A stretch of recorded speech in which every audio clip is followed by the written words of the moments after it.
नमस्कार साथियों, स्वागत है आप सभी एस्पिरेंट्स का इस आइकॉनिक एस्पिरेंट्स पे। प्यारे साथियों, आज जो हम आपका टॉपिक लेकर आए हो बहुत महत्वपूर्ण टॉपिक है, जो कि आप सभी यहाँ पे देख रहे होंगे कि आपका मौलिक अधिकार का यह टॉपिक लिया गया है, जो कि आपके राज्य व्यवस्था के अंतर्गत आते हैं। साथियों, यहाँ से हर तरह के एग्ज़ाम में प्रश्न देखने को मिलते हैं, चाहे आप वनडे एग्ज़ाम की बात कर लें या आप किसी सिविल सर्विस की बात कर लें। SSC, railway, banking, state PCS या फिर किसी भी एग्ज़ाम में साथियों यहाँ से 100% प्रश्न दिखने को मिलते हैं और हम प्रयास करेंगे कि आने वाले इस बार कोई भी पेपर आप देने वाले हैं तो यहाँ से जो भी प्रश्न आए आप वहाँ पे हल कर पाएँ। तो चलिए स्टार्ट करते हैं बिना देर किए साथियों। आज हम लोग फंडामेंटल राइट्स को, साथियों जिनको भी पीडीएफ चाहिए वो हमारे टेलीग्राम को जरूर ज्वाइन कर लीजिएगा, वहाँ पे आपको पीडीएफ मिल जाएंगे। सबसे पहला प्रश्न आपके समक्ष इस प्रकार है साथियों कि भारतीय संविधान के अधिकारों का उल्लेख किस भाग में नागरिकों के मौलिक अधिकार के लिए किया गया है। ठीक है, तो जल्दी से बताइए प्यारे साथी कि इसका राइट आंसर क्या होना चाहिए। बहुत ही इंपॉर्टेंट है और आप सभी को पता होना चाहिए कि हमारे भारतीय संविधान के जो भाग हैं वह भाग कौन से हैं। तो भाग अपना क्या हो जाएगा, तो साथी यह आपका भाग हो जाएगा 3 हो जाएंगे। ठीक है, ऑप्शन नंबर डी इसका राइट आंसर हो गए। यह भी आपको याद रखना है क्योंकि पूछे जाते एक प्रश्न है। ठीक है, तो याद रखेंगे कि हमारे भारतीय संविधान के जो आर्टिकल हैं वो आर्टिकल कितने हैं, तो 12 से 35। ठीक है, 12 से 35 क्या है, तो हमारे मौलिक अधिकारों का उल्लेख किया गया है। ठीक है, इस बात को आपको याद रखना है। और कौन से भाग में, तो भाग 3 में। चलिए आगे बढ़ते हैं हम बिना देर किए। तो नेक्स्ट क्वेश्चन आपके समक्ष है, निम्नलिखित में से कौन सा मूल अधिकार, बहुत इंपॉर्टेंट है, ध्यान से देखिएगा, भारतीय संविधान में नागरिक को नहीं प्रदान किया गया है। जल्दी से बता दीजिए। और प्रश्न का जो लेवल है आप सभी लोग देख सकते हैं। तो उम्मीद करते हैं कि आप सभी को बेहतर यह लग रहा होगा सेशन। तो जल्दी से बताइए साथी कि हमारे भारतीय संविधान में जो मूल अधिकार है वो इसमें से कौन सा नहीं है। तो याद रखना है अपना क्या हो जाएगा, तो सूचना का अधिकार। ठीक है साथियों, सूचना का जो अधिकार है ये हमारे भारतीय संविधान में उल्लेख नहीं था, याद रखना है। तो साथियों ये कब जोड़ा गया था, तो याद रखेंगे यह आपका वर्ष 2005 में। ठीक है, वर्ष 2005 में जो है यह आपका राइट टू इन्फॉर्मेशन जो है यह जोड़ा गया है किस में, तो हमारे मूल अधिकार में जोड़ा गया था। ठीक है, इस प्रकार से आपको याद रखना है। आगे बढ़ते हैं। तो नेक्स्ट क्वेश्चन है, निम्नलिखित में से किस अनुच्छेद में समता का अधिकार प्रावधान है। बहुत इंपॉर्टेंट है, समता का अधिकार की बात कर रही है। और यहाँ पे याद रखेंगे कि यह आपका क्या हो जाएगा, तो अनुच्छेद 14। प्यारे साथी, अनुच्छेद 14 जो है यह हमारे भारतीय संविधान के भाग 3 में निहित जो मौलिक अधिकार हैं इसके अंतर्गत हर व्यक्ति को, ध्यान से सुनिएगा, हर व्यक्ति को समता के अधिकार दिए गए हैं। ठीक है, यह किसमें है, तो आपको याद रखना है अनुच्छेद 14 से 18। ठीक है, तो इस प्रकार से आप याद रखेंगे, बहुत ही इंपॉर्टेंट है। आगे बढ़ते हैं। तो नेक्स्ट क्वेश्चन कहता है, भारतीय संविधान का कौन सा अनुच्छेद अस्पृश्यता, ध्यान से शब्दों को पकड़ना है क्योंकि अक्सर बच्चे यहीं गलती करते हैं, तो अस्पृश्यता का उन्मूलन करता है। साथ ही यह आपका जो राइट आंसर होंगे क्या हो जाएगा, तो जल्दी से बता दीजिए इसका राइट आंसर क्या होना चाहिए। इसका राइट आंसर जो होगा वह आपका हो जाएगा ऑप्शन नंबर डी।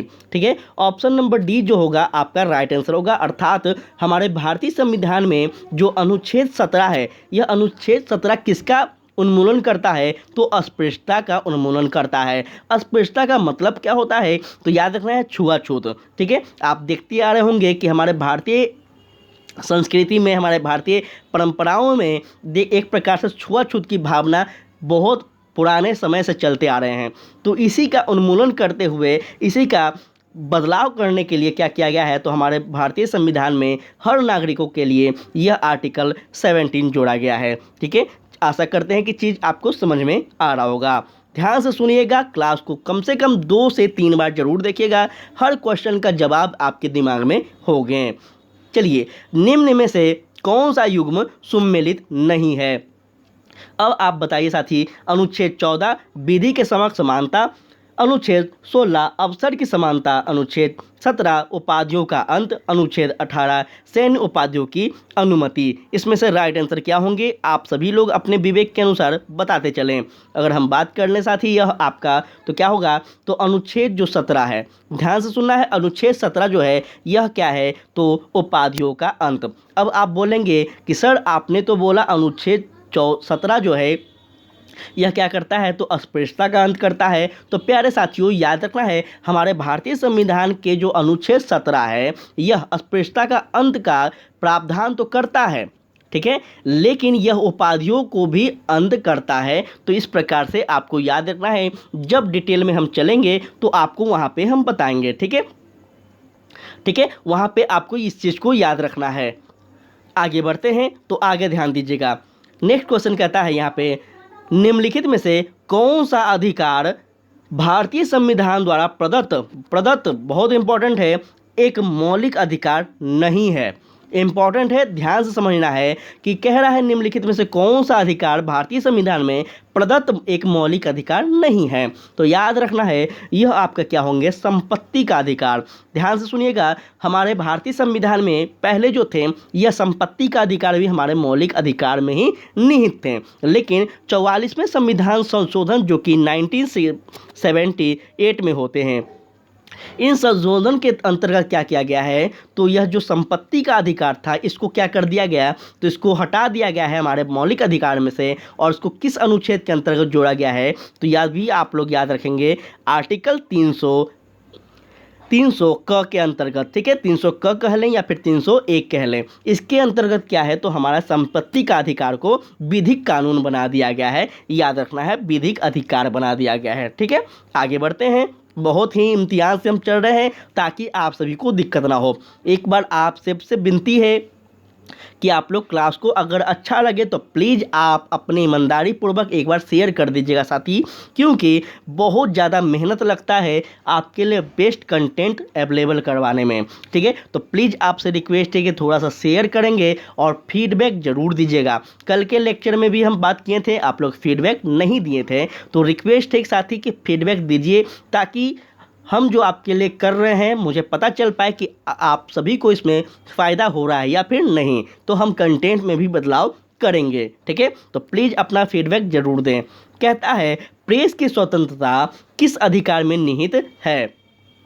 बहुत ही इम्पॉर्टेंट यह प्रश्न है और यह आपके लिए जानना भी बहुत ज़रूरी है कि जो हमारे प्रेस की जो स्वतंत्रता है यह किस अधिकार के अंतर्गत निहित है। तो याद रखना है, यह आपका हो जाएगा भाषण की स्वतंत्रता, ठीक है। अब यह भी आपको जानना चाहिए कि हमारे प्रेस की जो स्वतंत्रता है यह हमारे भारतीय संविधान में किस अनुच्छेद के अंतर्गत आते हैं। तो प्यारे साथियों याद रखना है कि हमारे भारतीय संविधान में जो है यह स्पष्ट रूप से बताया गया है कि प्रेस की जो स्वतंत्रता होगी यह क्या है, यह उल्लेख नहीं है, ठीक है। यह बात आप लोग याद रखेंगे कि हमारे भारतीय संविधान में प्रेस की जो स्वतंत्रता है, प्रेस शब्द का उल्लेख नहीं है। तो क्या है, तो याद रखना है यहाँ पे क्या कहा गया है कि अनुच्छेद 19(1) में, ठीक है, ध्यान से सुनना है, अनुच्छेद 19(1) में कहा गया है कि वाक्य एवं अभिव्यक्ति की स्वतंत्रता हर व्यक्ति को दी गई है, और इसी के अंतर्गत क्या आ जाते हैं, तो हमारे प्रेस की स्वतंत्रता आती है। क्योंकि साथियों जब आप प्रेस में वर्क कर रहे हैं तो आपके पास यह स्वतंत्रता होनी चाहिए, तभी तो आप किसी भी नागरिक से आप स्वतंत्र रूप से उससे प्रश्न कर सकते हैं। तो इसी के अंतर्गत आपको याद रखना है कौन सा, तो अनुच्छेद 19(1) के अंतर्गत, ठीक है। आगे बढ़ते हैं, तो नेक्स्ट क्वेश्चन कहता है क्या कि भारतीय संविधान का अनुच्छेद 19 प्रदान कराता है, क्या कराता है, फिर से आपके समक्ष वही क्वेश्चन आ गए हैं, जल्दी से बता दिए प्यारे साथियों, क्या इसको आंसर क्या हो जाएंगे। देखिए इसमें हो जाएगा आपको क्या, तो ऑप्शन नंबर ए 6 प्रकार की स्वतंत्रताएं। अभी हमने क्या बात किया यहाँ पे आपको बताएं हम कि जो है आपका आर्टिकल 19 जो है इसमें ही प्रेस की स्वतंत्रता बताई गई है, इसमें उल्लेखित नहीं है लेकिन इसी में प्रेस की स्वतंत्रता के बारे में बात की गई है। और अब आपके समक्ष आ गया है आपका आर्टिकल 19। अब आपको याद रखना है कि आर्टिकल 19 में भी 6 प्रकार की हमें स्वतंत्रताएं दी गई है, ठीक है। जैसे आर्टिकल 1, 19 क, आर्टिकल 19 ख, ऐसे ऐसे कर दिए गए हैं। ठीक है, तो इसी में हम 6 प्रकार की स्वतंत्रताओं के बारे में जानेंगे, तो यह आपको याद रखना है। ठीक है, इसका राइट आंसर जो हो गया आपका ऑप्शन ए। अब यह भी आपको जानना चाहिए कि यह जो हमारे 6 प्रकार की स्वतंत्रताएं हैं क्या क्या है। शायद प्रश्न आपसे यही पूछ दे, तो याद रखना है अभिव्यक्ति की स्वतंत्रता बहुत इंपॉर्टेंट है, पहला। दूसरा है सम्मेलन करने की स्वतंत्रता। तीसरा है संघ बनाने की स्वतंत्रता। चौथा है आपका आवास संरचना और निवास एवं व्यापार की स्वतंत्रता। तो ये हमारे आर्टिकल 19 के क्या थे साथी, तो 6 प्रकार की नागरिकों के दिए गए स्वतंत्रता थे। क्वेश्चन कहता है नेक्स्ट, ध्यान से समझना है, क्या किसी अपराधी के अभिव्यक्ति को स्वयं अपने विरुद्ध गवाही देने के लिए बाध्य नहीं किया जाएगा। देखिए प्यारे साथी, अगर आप पढ़ेंगे जब डीप में आर्टिकल को, जब डीप में आप पढ़ोगे तब वहाँ पे आपको लिखा दिखेगा।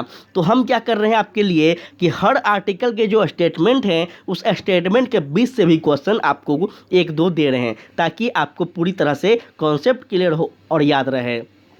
ठीक है, तो भारतीय संविधान के किस अनुच्छेद में यह प्रावधान किए गए हैं, जल्दी से बताइए। भारतीय संविधान के किस अनुच्छेद में यह प्रावधान है कि अभिव्यक्ति को स्वयं अपने विरुद्ध गवाही देने के लिए बाध्य नहीं किया जाएगा। तो याद रखना है यह हमारे भारतीय संविधान के अनुच्छेद किसमें है, तो यह हो जाएगा आपका अनुच्छेद ऑप्शन नंबर ए। ठीक है, अनुच्छेद 2 नहीं होंगे साथी, थोड़ा सा यहाँ पे क्या हो गया है, तो टाइपिंग में गलती हो गए हैं। यहाँ पे क्या हो जाएंगे, तो अनुच्छेद 20(3). ठीक है, याद रखेंगे अनुच्छेद 20(3) जो है यह क्या है, तो किसी भी अपराधित व्यक्ति को अपने स्वयं के लिए उसको क्या होना, तो विरुद्ध ही गवाही देने के लिए बाध्य नहीं किया जाएगा। ठीक है, यह आपका किस अनुच्छेद में है, आप लोग अगर नोट्स बना रहे हैं तो प्लीज़ आप लोग सही कर लीजिएगा, अनुच्छेद 20(3) में। ठीक है, आगे बढ़ते हैं। चलिए, थोड़ा सा गलती हो जाता है टाइपिंग में, तो प्लीज़ आप लोग थोड़ा कोऑपरेट कीजिएगा।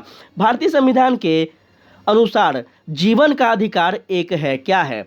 देखिए यहाँ पे भी थोड़ा सा देख सकते हैं आप लोग, डिस्टेंस देना हम भूल गए थे। देखिए, तो आप लोग समझिएगा, इतना तो समझदार होंगे ही कि भारतीय संविधान के अनुसार जीवन का जो अधिकार है क्या है। तो यह आपको याद रखना है कि जीवन का जो अधिकार है यह क्या है, तो यह आपका है साथी मौलिक अधिकार है। क्या है, मौलिक अधिकार है। हाल ही में चर्चा में रहा है, सुप्रीम कोर्ट के द्वारा भी यह बात की गई थी, तो आप लोग इसको थोड़ा सा याद रखेंगे कि जीवन का जो अधिकार है यह हमारे अनुच्छेद 21 के अंतर्गत आते हैं। ठीक है, बहुत ही इंपॉर्टेंट है, याद रखिएगा, इसको आपसे पूछा जा सकता है। देखिए एक चीज़ आपको हम बता देते हैं, इतिहास में आप डेट जैसे 1921 हो गया, 1920 हो गया, ऐसे वर्ष और तिथि को याद रखा करिए। ठीक है, उसी प्रकार से जब आप राज्य व्यवस्था पढ़ रहे हैं तो राज्य व्यवस्था में आप स्टेटमेंट याद रखें ना रखें, लेकिन आपको अनुच्छेद याद रखना होगा। आर्टिकल 19 क्या है, आर्टिकल 21 क्या है, आर्टिकल 32 क्या है, तो इस प्रकार से आपको आर्टिकल याद रखना होगा। ठीक है, इस तरह से आप लोग तैयारी कीजिए, तभी आपका कुछ हो सकता है। कहता है 6 से 14 वर्ष की आयु के सभी बच्चों को शिक्षा का अधिकार, बहुत इंपॉर्टेंट है, वेरी वेरी इंपॉर्टेंट। आप क्वेश्चन उठाकर देख लीजिए, ये सब जो प्रश्न है बहुत ही हाईलाइट प्रश्न है, बहुत बार दोहराए गए प्रश्न है। तो साथियों यह आपका क्या है, जल्दी से बता दीजिए इसका क्या हो जाएगा राइट आंसर। जल्दी से आप सभी लोग अपने कमेंट करें, तो यह आपका हो जाएगा ऑप्शन नंबर बी। ठीक है, मूल अधिकार या फिर हम कह लें मौलिक अधिकार। यह जो है 6 से 14 वर्ष के आयु के जितने भी बच्चे हैं इनको निःशुल्क क्या है, तो शिक्षा का अधिकार दिया गया है, यह आपको याद रखना है। अब आपको यह भी जानना होगा कि साथ ही यह जो है आपका आर्टिकल कौन सा है, तो 21 में 21 क में। ठीक है, 21 क में क्या कहा गया है कि 6 से लेकर 14 वर्ष के सभी बच्चों को निःशुल्क क्या किया जाएगा, और अनिवार्य मौलिक अधिकार है जो कि उनको शिक्षा दिया जाएगा। अब आपसे प्रश्न पूछ देगा ऐसे कि 6 से लेकर 14 वर्ष की आयु के सभी बच्चों को निःशुल्क शिक्षा के अधिकार जो है यह भारतीय संविधान के किस संशोधन में दिए गए थे। तो प्यारे साथियों आपको याद रखना है कि हमारे भारतीय संविधान के संशोधन जो हुए थे यह कौन सा था, तो 46वां संशोधन में जो था वो कब हुआ था, तो 2002 में हुआ था। ठीक है, इसी में क्या हुआ था, तो बच्चों को यह अधिकार दी गई थी कि उनको क्या है 6 से 14 वर्ष के सभी बच्चों को निःशुल्क एवं अनिवार्य शिक्षा दिया जाएगा। ठीक है, तो इस प्रकार से आपको याद रखना है, बहुत ही महत्वपूर्ण है। और यह लागू कब हुए हैं, तो यह आपका पारित जब होता है, तो पारित कब होता है, तो 2009 को। अब पूर्ण रूप से लागू कब होता है यह भी आपसे पूछ देगा, तो पूर्ण रूप से लागू याद रखेंगे 2010 को होता है। तो उम्मीद करते हैं कि हर इंफॉर्मेशन आपको मिल रहा होगा, चीज़ समझ पा रहे होंगे। ठीक है, आपके प्रश्न से जितना भी कॉन्सेप्ट रहेगा उम्मीद करेंगे कि हम आपको हर चीज़ बता पाएँ। ठीक है, मेरा प्रयास यही रहता है। आगे बढ़ते हैं, तो कहता है मूल अधिकारों के अंतर्गत कौन सा अनुच्छेद बालकों के नियोजन से प्रत्यक्ष रूप से संबंधित है। क्वेश्चन को समझिएगा, एक बार, दो बार, तीन बार, जितना हो सके पढ़िए और अपने आप में समझिएगा क्वेश्चन पूछना क्या चाह रहा है। जिस दिन क्वेश्चन को पढ़ने लगे उस दिन आपका क्लियर एग्जाम हो जाएगा। साथियों, यहाँ क्या पूछ रहा है, ध्यान सुनना है कि मूल अधिकार के अंतर्गत कौन सा अनुच्छेद है जिसमें बालकों के नियोजन की बात की गई है। तो प्यारे साथी, यह आपका कौन सा अनुच्छेद है, तो अनुच्छेद 24 है। अनुच्छेद 24 क्या है, सुनिए। अनुच्छेद 24 जो है यह बालकों के नियोजन प्रतिषेध का क्या करता है, तो उल्लंघन करता है। इसके अनुसार 14 वर्ष के कम की आयु के जितने भी बच्चे हैं उन पे क्या प्रतिबंध लगा दिया गया है कि वो कारखाने में, मतलब खतरनाक जगह पे वो काम नहीं करेंगे। आपको ये बहुत ही इंपॉर्टेंट है, यह जानकारी होना चाहिए। इसको हम एक प्रकार से कहा जाए तो हम बाल श्रम भी कह सकते हैं। इसमें बदलाव किए गए थे जो कि वर्ष 2017 में। ठीक है, तो इसमें अनुसार बदलाव क्या किए गए थे, तो 14 वर्ष के कम के जितने भी बच्चे हैं उनको पूर्ण प्रतिबंध लगा दिया गया था। ठीक है, तो इस प्रकार से थोड़ा सा आप लोग याद रखना है, महत्वपूर्ण है। आगे बढ़ते हैं, तो आगे चलिए। नेक्स्ट क्वेश्चन कहता है किसी धर्म विशेष के संवर्धन के लिए करों के भुगतान की अनिवार्यता से मुक्ति की गारंटी दी गई है, यह हमें किस अनुच्छेद में मिलता है। प्यारे साथी, यह हमें जो है आर्टिकल 27 के द्वारा दिए गए हैं। ठीक है, आर्टिकल 27 में क्या है, तो याद रखना है आर्टिकल 27 के अंतर्गत किसी ऐसे कर को व्यक्ति को देने के लिए बाध्य नहीं किया जाएगा जो कि किसी धर्म या फिर धार्मिक संप्रदाय की उन्नति के लिए खर्च किया जाता है। जैसे मानकर चलिए, फॉर एग्जाम्पल मैं आपको देना चाहूँ, दुर्गा पूजा आ रहा है। ठीक है, मानकर चलिए राम मंदिर बनाया जा रहा है भारत में बहुत बेहतर ढंग से। तो इस राम मंदिर में जितने भी खर्च हो रहे हैं, आपको पता होना चाहिए कि यह जो है खर्च चंदे के भी किए जा रहे हैं।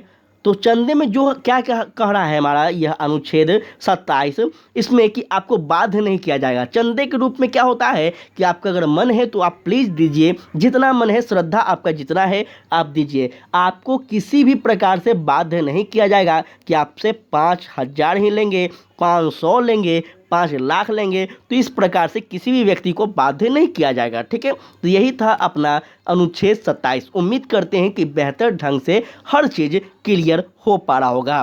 ठीक है साथियों, तो आज के लिए इतना ही। उम्मीद करते हैं कि सब कुछ क्लियर हो रहा होगा। देखिए, अभी हम ज़्यादा लॉन्ग वीडियो नहीं लेकर आ रहे हैं क्योंकि अपना फीडबैक आप लोग नहीं दे पा रहे हैं, इसलिए हम नहीं ले रहे हैं। ठीक है, जिस दिन अपना फीडबैक देने लगिएगा, आप हमें पता चल जाए कि आपको मेरा लेक्चर अच्छा लग रहा है, मेरा कंटेंट अच्छा लग रहा है, उस दिन हम आपको बेहतर से बेहतर कंटेंट अवेलेबल करवाएंगे और बेहतर से बेहतर नॉलेज आपके दिमाग में देते चलेंगे। ठीक है, तो आज के लिए इतना ही रहने देते हैं और आपसे विनती है कि आप हमें टेलीग्राम पे ज़रूर से फॉलो कर दें ताकि वहाँ पे आपके एग्ज़ाम से जुड़ा हुआ जितना भी पीडीएफ नोट्स वगैरह हो आपको वहाँ पे हम फ्री ऑफ कॉस्ट में दे सकें। साथ ही हमें आप फेसबुक पेज पे भी फॉलो करें, वहाँ पे भी हर तरह के इन्फॉर्मेशन आपको मिलते रहेंगे, साथ में आप हमसे कांटेक्ट भी कर पाएंगे। तो साथ ही आज के लिए इतना ही।